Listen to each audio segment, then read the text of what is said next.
Does your Mercedes-Benz C-Class or E-Class have this code, A22755, the tilting sunroof internal fault component not configured? I'm going to show you guys how to fix that.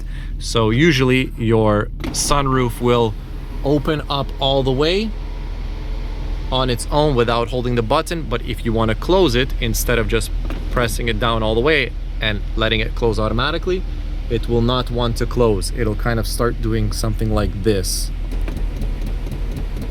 like that when you hold it. So I'm going to show you guys how to use the Autel scanner and actually fix this problem.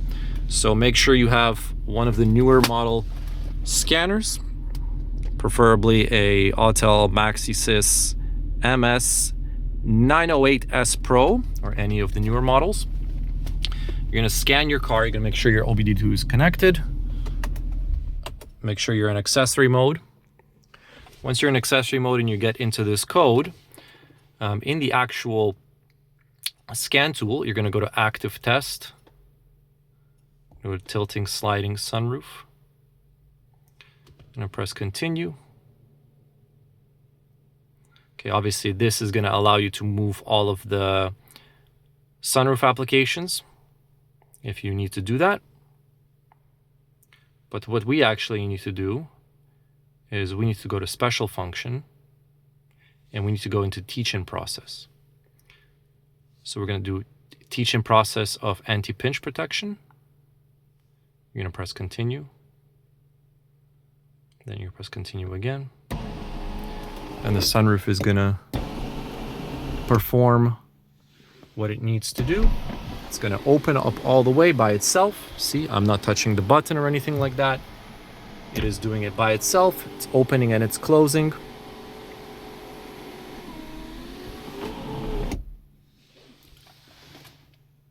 Just going to wait for the scanner to complete. Then it's going to say teach-in process of the anti-pinch protection was completed successfully. End of test. You're going to press continue. You're going to go escape.